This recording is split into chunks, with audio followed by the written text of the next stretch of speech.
Welcome to the Tax Alpha Solutions Podcast, hosted by Matt Chansey. Matt is a tax consultant, author, and certified financial planner with almost 2 decades helping his clients grow their net worth. On the show, Matt brings together an array of specialists to share with you their experience and success along with strategies of the 1%. Matt Chansey is with Coastal One, member FINRA SIPC. And now, here's your host, Matt Chansey. Good afternoon, everyone. This is Matt Chansey, and this is the Tax Alpha Solutions Podcast. Today, I'm on with Michelle Seiler Tucker, and she is the Forbes author of Exit Rich. And who wouldn't want to exit rich? Because it sounds amazing. She is a business broker extraordinaire. She sells big businesses for rich clients, and she's done it thousands of times. Welcome, everyone. Michelle Seiler Tucker to the show. Hi, Matt. How are you?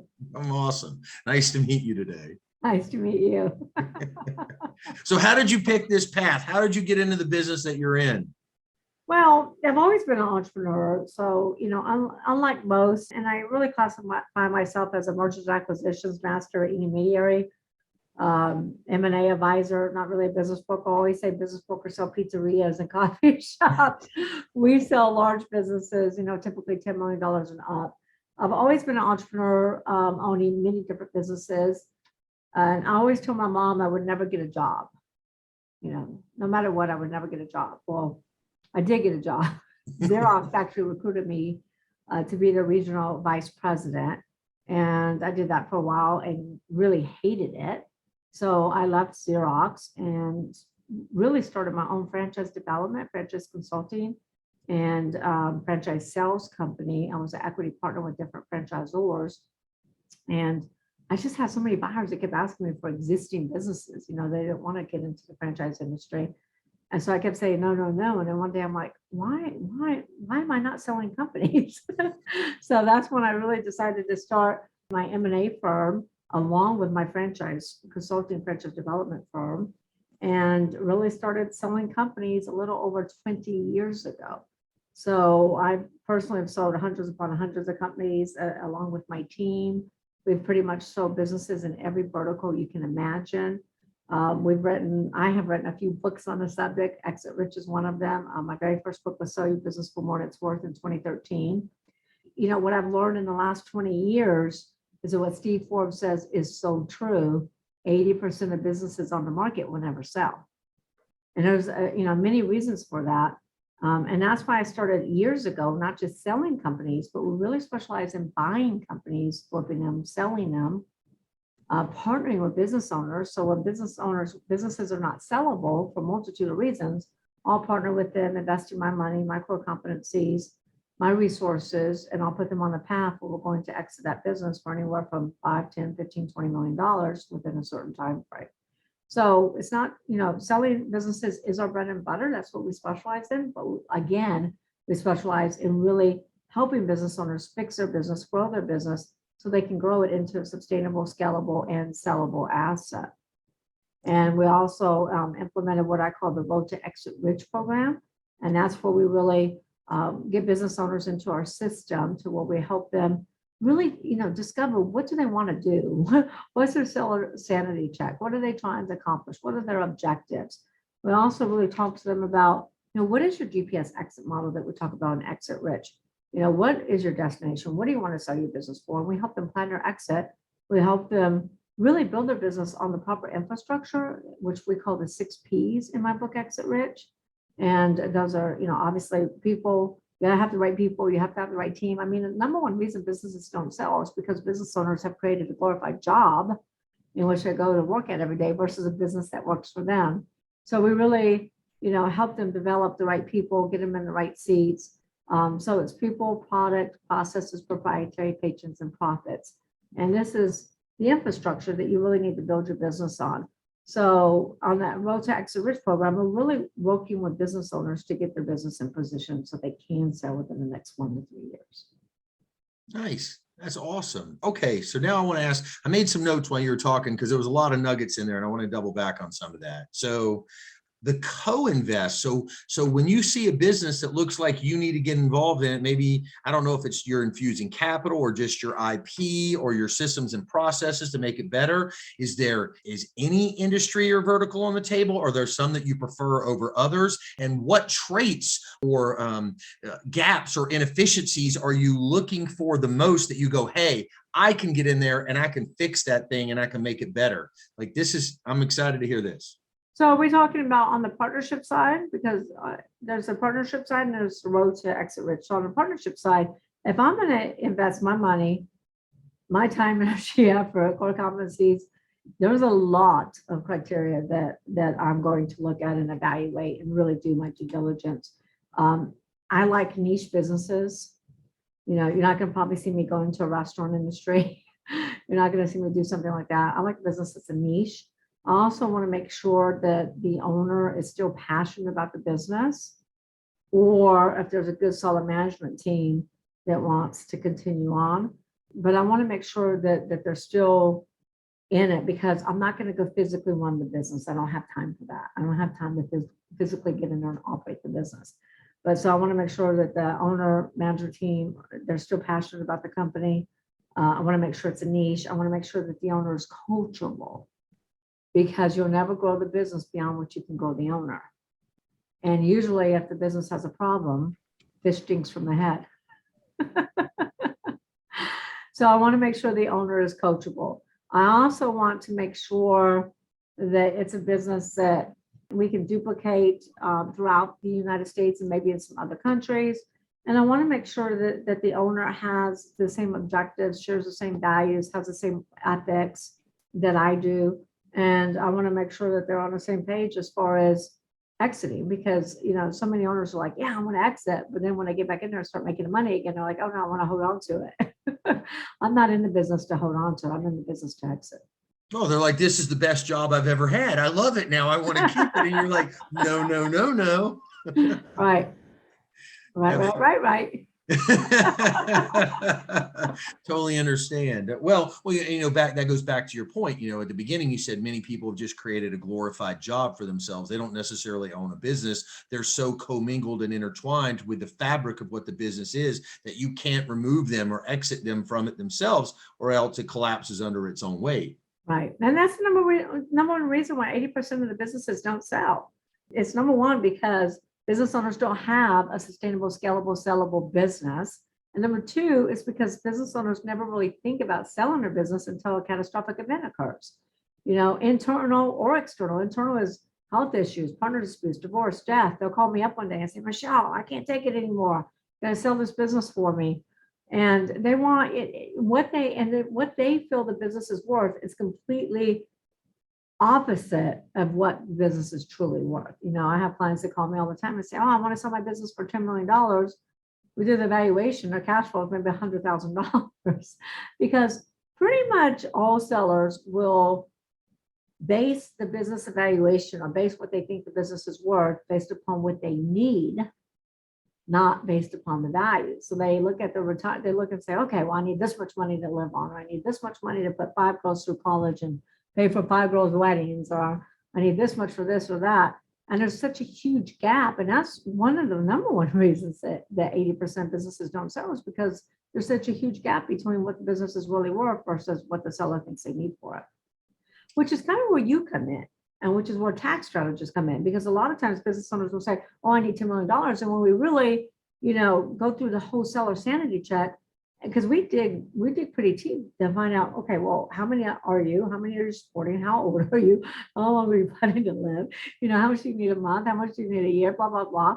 And then they're figuring, after I pay capital gains and everything else, this is what I need to walk away with. Well, that's not necessarily true if you bring in the right tax strategist that can help them mitigate their taxes. Yeah. No, I would agree. That's a part of it. I mean, look, it's about net proceeds from sale. And, too many times, if you're not looking at cost, fees, expenses, which the biggest one of those many times is taxes, which many people stick their head in the sand and think there's nothing that they can absolutely do about it. They stick their head in the sand, and then they end up not selling. And then what happens is a catastrophic event occurs, like a pandemic or a hurricane or a tornado or a fire or something.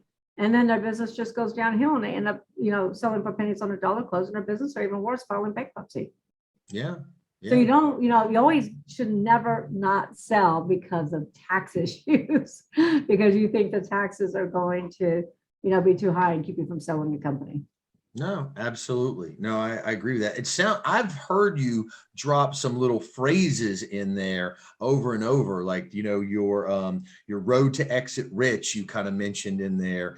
And the other ones you said kind of fast on me, but you definitely, I can hear the defining of processes in your business in the way that you line it out, to help people understand that, this journey that people go through of understanding value for the business and what it takes to exit. Everybody thinks their problems are unique. The reality is doesn't every single business owner almost have all the same struggles and challenges when it comes to determining valuation? Yes and no. I mean, there's some, different ones in there. But I mean, look, I partner with a company in Texas, and we went through. The owner called me, and he was pretty much devastated and ready to close his business down. And after talking to him for a while, I decided, you're not sellable, because he and his wife were the business. You take them out of the business, there is no business. But, he had kind of an opposite problem. They were turning down about 6,000 clients a year. Turning away. We can't Turning service. away. We can't service you. We can't get to you. There's no way we can get to you. And that's not the problem that most business owners have. A lot of business owners have a lack of clients, right? They need more clients, But they couldn't service the clients. So that was one of the biggest issues. Well, the reason they couldn't service the clients is because they didn't have the people. They had no processes. So yes, a lot of times the problems are the same, but you get somebody like that, they have so many clients they just can't get to. And then we had another client, a plastic manufacturing company. And the problem with them is they had huge, huge revenues. They were having their best years ever. But they had employees that had been with them for decades, and they kept raising employees, and there's such a slim profit margin in plastics that they ended up just pricing themselves out with employee costs. Interesting. So, yeah. Yeah. I know some guys in the oil services business right now that run on really thin margins, and because of supply chain issues today, it's causing a real crunch for them, because the packaging to ship oil services type products is kind of an industry standard where it comes from, and those costs have gone up. And if you're making, if you've got to fill a whole train car of something to be able to ship it to make money doing it, and it's, those low margin businesses are tough if you're not really efficient with the business owners that are really doing good and doubling down are the ones who doubled down, are the ones who during the pandemic and everything said, oh, look, we're going to stockpile, we're going to get as much supplies as we can possibly get. And so when our competition can't get their hands on it, we got it. And there's so many business owners that have quadrupled their numbers because of that, because they doubled down. Yeah. Well, so let me ask you, how did you view the pandemic? I mean, many people would say this was a blood in the streets event. And if you were opportunistic and said, okay, things are selling for pennies on the dollar, what do I buy that's accretive to my overall business value, so that when we come out of this mess, we're doing better, right? And exponentially better. Yeah. So, yeah, I mean, a lot of the businesses, though, that you can buy for pennies on the dollar, businesses I don't particularly want. And if I was just a turnaround specialist and that's really all I do, then I would absolutely cash in on that. But that's not all I do. I own multiple other companies. As far as the M&A world, 2021 was pretty much dead. I mean, there were some transactions going on, but buyers didn't want to pull the trigger. Buyers were slow to make a decision. Sellers were kind of it depends on the industry. I mean, in the hospitality industry, they're like, get rid of my stuff, get rid of my restaurant, get rid of this, get rid of that. So it really depends upon the industry. But 2021 was really, I'm sorry, let me back up. 2020 was slow. 2021 was crushing it. 2021 was probably one of the best years ever in M&A. And 2022 is pretty much even better. The big difference between 2021 and previous years, the prior years, is we work with a lot of private equity groups. So many PEGs have so many deals in the pipeline. They might have 10, 15, 20 deals, whereas in previous years, they might have 3, 4, or 5 deals in the pipeline, right? Now they have 10, 15, 20, and they don't have the bandwidth to look at new businesses. The process is much slower because they don't have the bandwidth. So that's a big change in M&A, but the activity is there. There's more transactions now than I can ever remember really. But that's for the larger type businesses. That's not for small businesses. That's, for businesses 40, 50, 100 million and up. Sure. So talking about the PEG groups, the private equity groups that you're seeing, the way I see it, looks like the capital markets are frothy. There seems to be money everywhere for something that's ultimately sellable. How does that look from your side? Yeah, 1,000%. And you just hit the nail on the head. Something that's sellable. Sellable. Remember, 80% of businesses aren't sellable. 80% of businesses, 90% of business probably are below the $1 million in EBITDA. And that's what these buyers are looking for. If you're a private equity group, they're looking at businesses that are 3 million to 5 million for a platform in EBITDA, which is, of course, earnings before interest, taxes, depreciation, amortization. Just in case your audience doesn't know, but I'm sure they do. So they're looking for, EBITDA 3 to 5, 3 to 7. And then for add-ons, most of them are wanting an EBITDA at least over $1 million. So there's lots of buyers for the cream of the crop. But the problem is, there's more buyers for great businesses than there are great businesses to buy. So the smaller businesses are the ones that are really hurting. Sure. How are you, the buyers that are coming in today that you're working with, the private equity, are they looking to get in new markets that they're not in? Are they looking to find things that are accretive to the businesses that they're already in, that are kind of value add, that can be clicked together and then change the valuation through multiples? Like, what are you seeing out there? Why are they buying? Yeah, so both. Private equity groups are buying platforms, so they're looking at industries they're not in. We have an electrical company for sale in the $50 million range, a little over 7 million in EBITDA, probably will do 8 million this year. And, there are a lot of private equity firms looking at this particular business because it's a high EBITDA. They're looking at it for a platform. There's also private equity groups already in that space or looking at it for an add-on. It's not really too big for an add-on for them. So we're seeing really private equity groups looking to get into new industries, looking to branch out, but it's kind of the same. You still got the private equity groups that are looking for add-ons. They're looking to grow their current portfolio, and we'll look at pretty much anything that is a good fit for them. Now, yes, they're looking for synergies. They're looking for those teams. They're looking for that management team. They're looking for something that's unique, patents, trademarks, databases, contracts, recurring revenues, all those proprietary assets that really drive value in the business. Sure, makes sense. There was a business we were working with a few years back that had a private equity group come to them and say, hey, we really love your business. I think it was valued around maybe 50 million, give or take at the time. But they realized that there was some risk on the tail end because they had one core customer that made up a huge swath of their revenue. Mm-hmm. But they were in kind of the home services business selling one type product. And what they realized was that there's probably another 7 or 8 lines that they could ultimately develop to be able to sell to those same type customers, the same end buyer. So they ended up not even getting really new customers per se. It was the same customer, but just started offering the person that buys a home, right, is going to buy X amount of other things, lawn and garden, windows and paint and hammocks and whatever. And they diversified their revenue stream, and private equity came back, 5 years later and offered them 3 times as much for the business because they diversified their revenue stream and de-risked it that way. Right. So yeah, go ahead. No, go ahead. I was going to say, so I'm sure knowing the business consulting angle of you today, right? Because you're not just an M&A person that's helping somebody exit. You're an M&A person that's helping people grow their business, turn around their business, diversify their revenue streams, improve the quality of their management team and their human capital. So I'm sure you see some of those opportunities as well. Anything like that you've worked on? Well, 1,000%. And again, I go back to the infrastructure, I go back to the 6 Bs.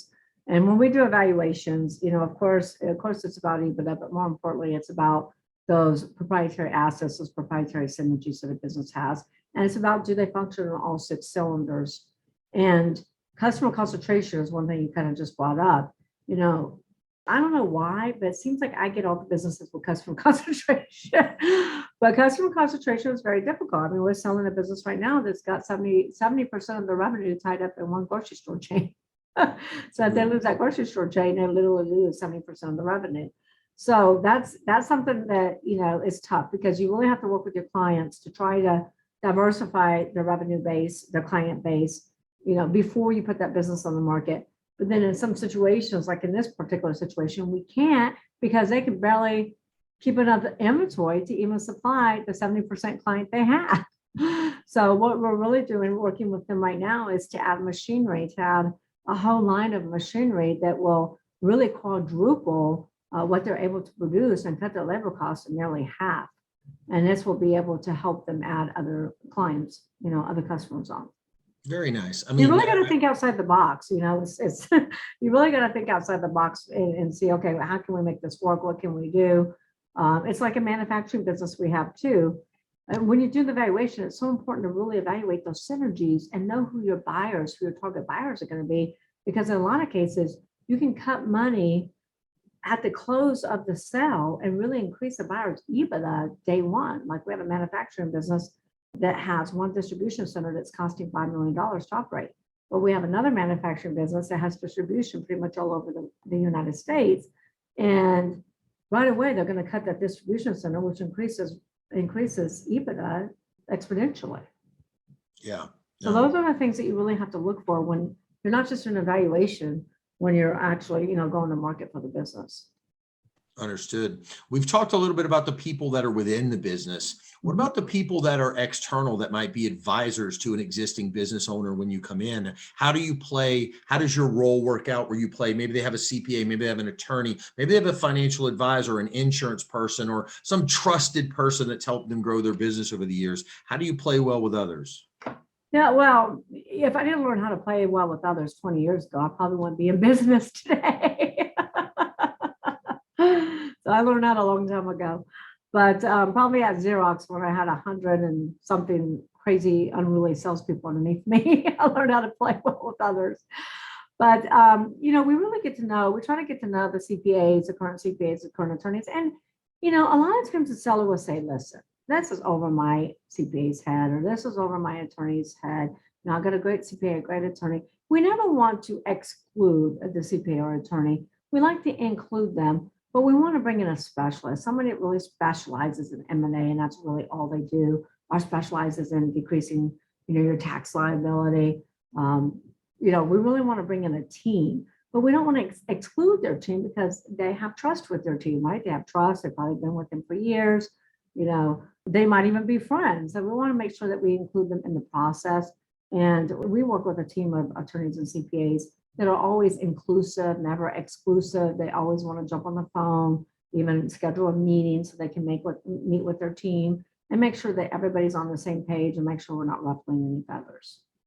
Yeah, makes sense. It works better if it's a collaborative process. Absolutely, 1,000%. Now, there's been times where a CPA is like, oh, that doesn't make sense what they're talking about. And then, once you get past all that, then, they're typically okay. But I think it's always better to include them from the beginning.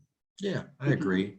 I've found that, you may be bringing in specialized knowledge, or you are bringing in specialized knowledge because this is what you do and you're an expert in your space. Mm-hmm. And many times those other advisors have a relationship, which we may never trump. We can't be in their life for 20 or 30 years before we do what it is that we do. But if we can leverage the relationship that the other person has with our expertise, we can make good things happen for clients. Absolutely, 1,000%.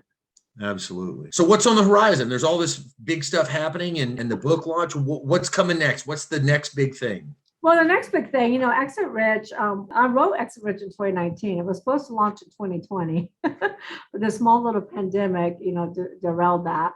So we actually launched in 2021, but now we have the audio version of Exit Rich coming out in May. So in May is your time to go out and get your audio version of Exit Rich for $2.95. I mean, that's less than a cup of coffee at Starbucks. And otherwise, outside of May, it's going to be $24.95. So get your Exit Rich audio version in May. You can get it at any of your favorite stores. I don't think it'll be on Amazon yet, but you can get it at Apple, Barnes & Noble, and Kobo. So Apple, Barnes & Noble, and Kobo, it'll be available.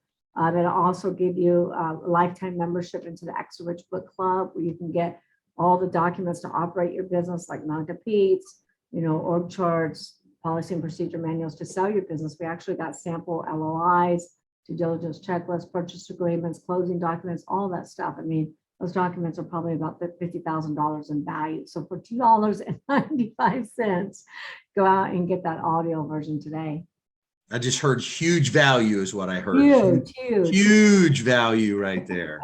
Very nice. So let me ask you a couple of technical questions. So obviously, you know, from a political standpoint, you know, the climate is changing and there's a bunch of, you know, regulatory things they're talking about. Is there anything coming on the horizon that could create some headwinds for somebody that's potentially looking to sell their business, or the opposite of that? Are there some opportunities that you see in the political climate that might create an opportunity for somebody to get out soon or hold on even? Well, you're the tax specialist, so you're the one that should answer that question. But I'm going to tell everybody, yeah, there's some big changes in the pipeline. And I think it's a good time to sell your business. But make sure that you get all your ducks in a row. You know, selling your business is a huge decision. You want to make sure you do it correctly. So you want to make sure that you get the right team on board. And you have to have a tax advisor, 1,000%. I mean, you can include your financial advisor, but you have to have a tax specialist that really knows has lots of tools in their tool chest and knows how to defer that tax liability or decrease that tax liability. Like what you do, Matt. Defer, reduce, eliminate. Defer, reduce, eliminate. The If you can, right? Yeah, and I think it's important to know that stuff up front because, you know, now look, you're not going to know everything up front, but it's important to plan that up front. I mean, you don't want to get to the finish line where you're signing off on an LOI and you're trying to reverse everything and go backwards so that you can reduce your tax liability. Sometimes it's too late when you start getting into purchase agreements. That's right. Sometimes you can't put the toothpaste back in the tube. Can't put the toothpaste back in the tube. Can't do it. So how do people find you? Like when clients come to you, are there CPAs, attorneys, or other people referring them? Is it other colleagues in the industry, or are you just showing up everywhere? Are you omnipresent and you just are everywhere when people start thinking of selling something?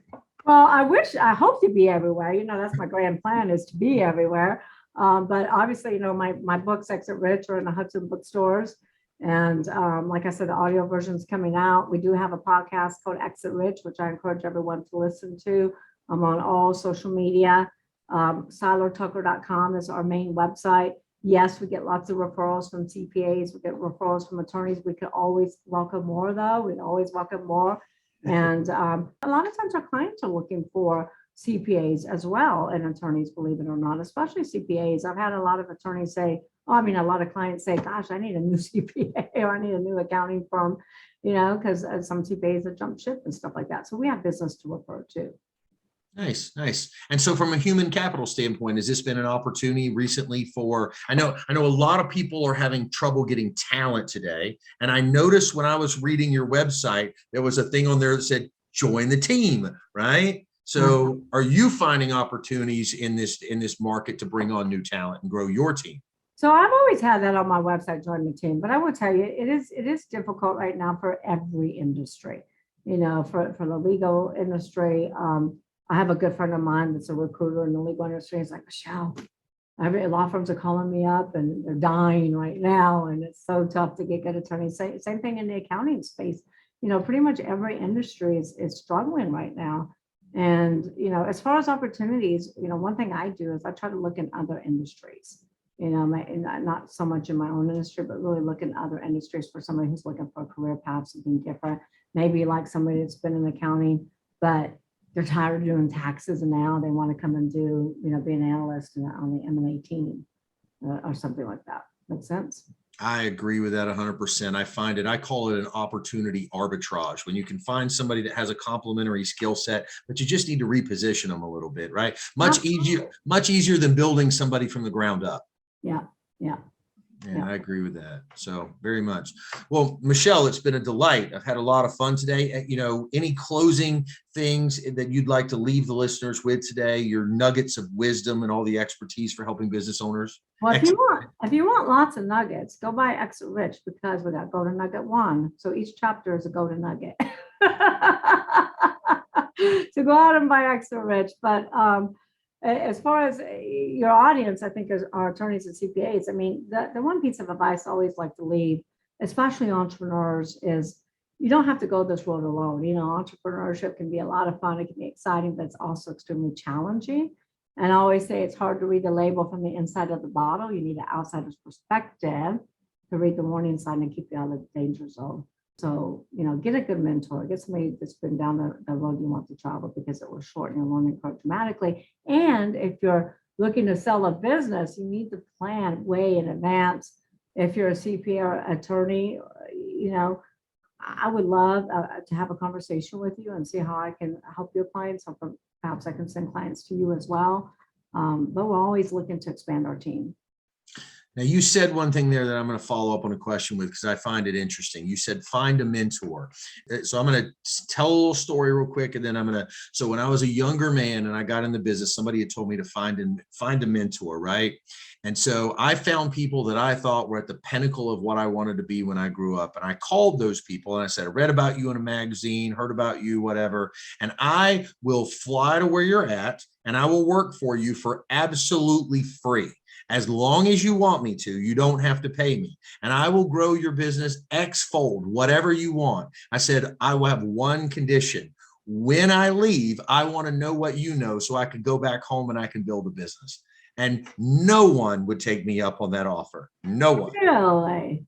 No one. Really? So pivot on that. How do you find a good mentor? How would you find one? Well, first of all, I would take you up on that offer in a New York second. And that's what we call interns, And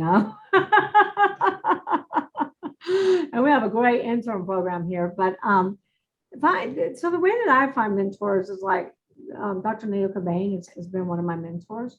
But, I meet him through networking. I meet him through, I'm an international keynote speaker. So I've spoken on a lot of stages and I've met a lot of great people.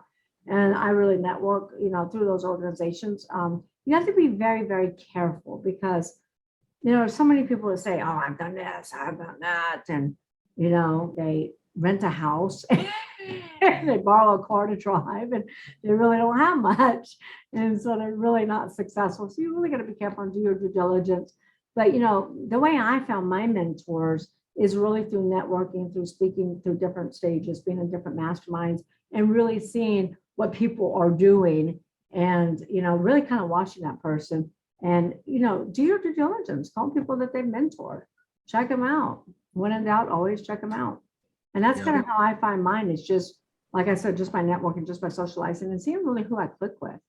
I would agree. I think the guru model of, and there was a documentary I think I saw on Netflix talking about fake famous. They took 3 people that were absolute nobodies and knew how to manipulate the social media marketplace to make them look like they were pure rock stars, right? And I think unfortunately there's too much of that in the world today. These people that promote themselves as a guru, and like you said, it's rented cars, rented houses, rented planes, because the optics on it are what people crave or what people need, but there's really up underneath, there's not a lot of substance to it. And I think that's a cautionary tale to make sure if you're following someone that's a mentor, make sure you pick the right person for the right reason. Yeah, I mean, I've seen that firsthand, not a mentor that I've hired, but somebody who speaks on stage and does a lot of events and stuff. I'm not going to say the name. You probably know him, but he is the pure, he rents a house, doesn't have a car, borrows a plane, goes on Facebook and say it's all his. So just really, really do your due diligence, check around, but, you want to get somebody who has really been down the road you want to travel and maybe industry experience. You don't have to have specific industry experience, but sometimes it helps. Sure. I agree. And maybe it's not going off and doing the thing on your own. Maybe it's finding somebody else that's already doing something pretty great and become an invaluable member of their team and just make them a little better at what they do. Because no matter how great your business is, we always have little gaps, things we could do a little bit better, right? We do. And like I said, it's hard to read the bottle from the inside of it. It's hard to read the label from the inside of the bottle. And that's what is good about masterminds, because in masterminds, you typically have 25, 30, 50 people with all different perspectives and really seeing things that you're not seeing. Yep. I've been through the Darren Hardy coaching program. You familiar with that? I've heard of it. I haven't been part of that. I've been through what's the one in Austin? Oh my gosh. Ninja Warrior something. I've been through that one. Yeah, I've done a few, and you meet good like-minded people that are all trying to move in the right direction and trying to grow themselves personally and professionally. So I would agree with that. Get involved in an organization with other entrepreneurs that are trying to move in the right direction. And you may not get everything you want, but you'll get something out of it, and you'll keep moving forward. And that's all you can ask, right? Right. Absolutely. I always say when a student is ready, the teacher appears. That's right. That's right. The right mentor appears.